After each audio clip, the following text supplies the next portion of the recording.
functions, what has been the most memorable response that you've gotten from the girls, negative or positive? I had a couple instances where girls who have knowledge, who are in the world's eyes very eloquent of speech, and they have the knowledge to back it up, come up to me and pull me aside and say, I don't understand how God can use somebody like you and not use somebody like me. So we're going to stop coming. We went to this conference, and there was just a girl there where the Bibles and that's the feeder set up, and we're right there selling shirts and stuff, helping the guys, and she's just there in front of the Bibles, and I'm like, hey, how are you? And she's like, I'm okay. And I'm like, what's going on? What's wrong? She's like, I don't want to be here. And it was cool because it ended up with my husband, with Leslie's husband, just praying with her and accepting the Lord. Yeah, right. And that's what it was about. One of the really cool stories that I have, actually, it's not even a story, it's just kind of cool. I had met this girl, her name was Danielle, at the first Pray Hard up in Calvary Chapel, Golden Springs. She had been doing a Bible study with like 5 girls. I didn't know this at the time. And God told her to shut it down and to drive to San Diego every Monday to go to Daughters of the King because she was searching for something real. For 7 months she did that. From that, God grew her up in such a way that she actually now does Daughters of the King in Orange County. So a lot of people are like, well, who are you to say anything because you're a woman and women should stay below the man and only men should speak about God or anything valuable. So what would you say to that? What does the Word of God say about that?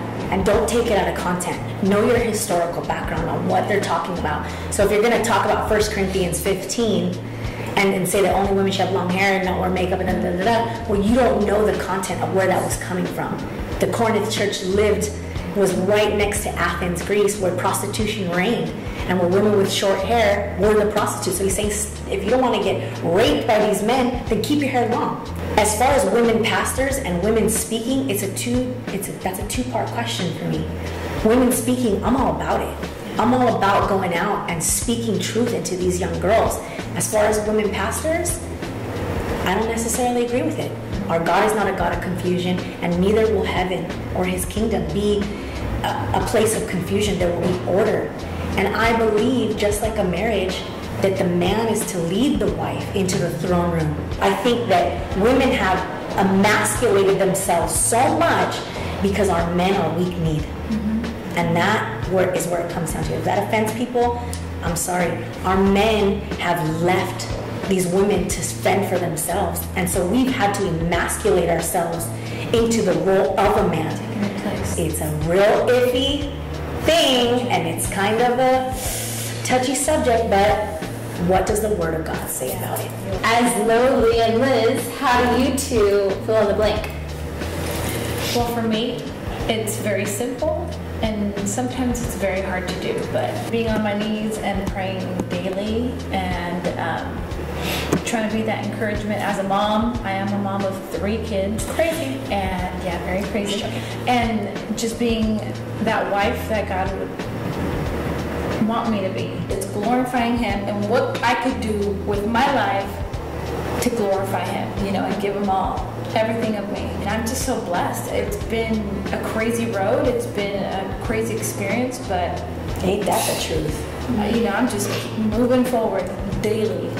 I believe that there's been times where I'm like, dang, Lord, man, I have a lot of stuff to do today. And my prayer is, render my time to you, Father, because you're the most important. And I get on my knees and I sit in my word and I use my pen and I study my word. And then it feels like hours and I look at my clock, I'm like, are you serious, 30 minutes? There's no way. He renders the time. And so how do I fill in the gap? I walk with purpose. So can you guys give us the websites and where people can go and check out all that you guys do? It's www.dotkworldwide.com, and all it is daily devotionals of God's truth. You can find us on Facebook too, DOTK on Facebook. You can always hit me up at my makeup school, which is makeupcity.net, where I teach women where true beauty actually comes from, but I give them the tools to actually put it on people's faces. All right, everybody, so make sure you come back to MLoveizm TV. Check out our girls, the DOTK clan, and we'll see you next time. with MLoveizm TV. Peace. Bye.